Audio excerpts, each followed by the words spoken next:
सनातन धर्म में वैसे तो सभी एकादशियों का विशेष महत्व है, लेकिन इन सभी में निर्जला एकादशी को सबसे श्रेष्ठ माना जाता है।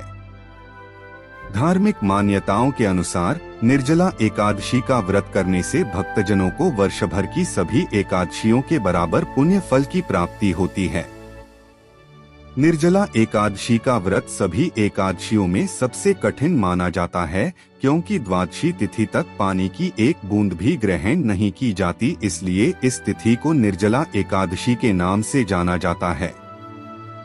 आपने अक्सर बुजुर्गों को यह कहते सुना होगा कि एकादशी के दिन चावल मत खाना, लेकिन क्या आपने कभी सोचा है कि ऐसा क्यों कहा जाता है? क्या यह सिर्फ धार्मिक नियम है या इसके पीछे कोई वैज्ञानिक वजह भी छुपी है? आइए विस्तार से जानते हैं कि एकादशी के दिन चावल का सेवन क्यों नहीं किया जाता। पहले जानते हैं कि कब है निर्जला एकादशी। निर्जला एकादशी को लेकर लोगों में कंफ्यूजन की स्थिति बनी हुई है।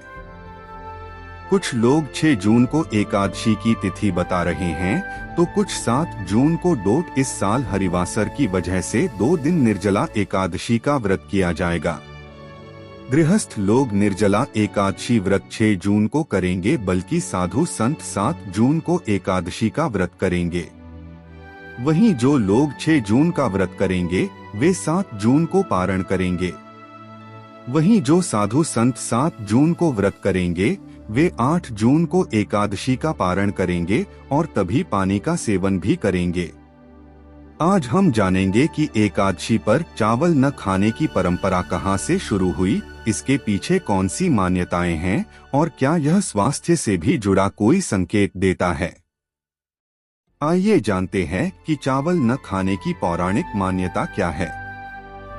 एकादशी हर हिंदू पंचांग के अनुसार हर महीने 2 बार आती है। शुक्ल पक्ष और कृष्ण पक्ष की एकादशी तिथि को डोट। यह दिन भगवान विष्णु की पूजा और व्रत के लिए बेहद खास माना जाता है।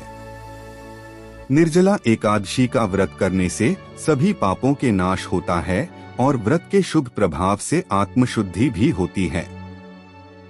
जल में पके हुए चावल में नकारात्मक ऊर्जा आकर्षित होती है, इसलिए माना जाता है कि अगर कोई व्यक्ति एकादशी को चावल खाता है तो व्रत का फल नहीं मिलता और पाप बढ़ता है। गरुड़ पुराण में भी उल्लेख है कि एकादशी को चावल खाना आध्यात्मिक रूप से वर्जित है, क्योंकि यह भोजन तमोगुणी होता है, यानी आलस्य और भारीपन लाता है। क्या आप जानते हैं कि प्रेत योनियों को आकर्षित करता है चावल? पद्म पुराण, स्कंद पुराण तथा अन्य धर्म ग्रंथों में बताया गया है कि एकादशी तिथि पर भगवान विष्णु योग निद्रा में रहते हैं और पाप ग्रहण करने वाली शक्तियां सक्रिय होती हैं। ऐसे में चावल या अन्न का सेवन पाप के संयोग का कारण बनता है। कथा अनुसार एक बार माता पृथ्वी ने भगवान विष्णु से पूछा कि कौन सा भोजन एकादशी पर निषिद्ध है। तब भगवान ने उत्तर दिया कि एकादशी के दिन चावल खाने से वही पाप प्राप्त होता है जो ब्रह्मा हत्या से होता है। इसलिए धर्मशास्त्रों में एकादशी पर अन्न, विशेषकर चावल, वर्जित बताए गए हैं। चावल प्रेत्योनियों को आकर्षित करता है, इसलिए इसे पितृपक्ष या श्राद्ध में अर्पित किया जाता है। यह एकादशी जैसे उद्धारकारी तिथि पर उपयुक्त नहीं माना जाता। आइए जानते हैं आयुर्वेदिक कारण। चावल में जल तत्व अधिक होता है, जो शरीर में अवसाद, तामसिक वृत्ति और आलस्य बढ़ाता है। एकादशी व्रत का उद्देश्य शरीर को शुद्ध, सक्रिय और सात्विक बनाए रखना है। चावल इस प्रवृत्ति के विपरीत कार्य करता है। चावल के पाचन से अत्यधिक ग्लूकोज उत्पन्न होता है, जो उपवास के दौरान विषाक्तता बढ़ा सकता है।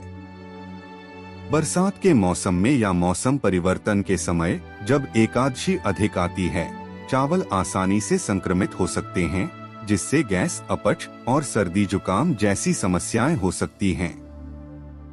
एकादशी के व्रत में शरीर को हल्का और मन को शांत रखने की कोशिश होती है, जबकि चावल भारी और नींद बढ़ाने वाला आहार माना जाता है। आइए अब जानते हैं कि निर्जला एकादशी व्रत में पानी पीने का क्या है नियम। अगर सामर्थ्य नहीं है तो सूर्योदय से सूर्यास्त तक भी व्रत कर सकते हैं।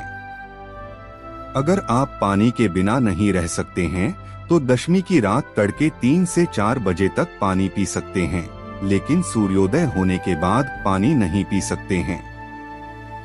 इस बात का ध्यान रखें कि पक्षियों की आवाज आपके कानों में ना पहुंचने पाए। सूर्यास्त के 2 घंटे बाद पानी पी सकते हैं। कहा जाता है कि इस दिन आप जलदान करें, इससे निर्जला एकादशी के फल का पुण्य मिल जाता है। निर्जला एकादशी के दिन अगर 24 एकादशी के व्रत का फल लेना चाहते हैं तो द्वादशी के दिन सुबह 5 से 6 बजे के बीच व्रत का पारण कर सकते हैं। पारण तुलसी मिले जल से खोलना चाहिए, इससे आपके जीवन में कई पापों का निवारण हो जाता है। अगर आप पानी और फल के साथ व्रत करना चाहते हैं तो वो भी कर सकते हैं।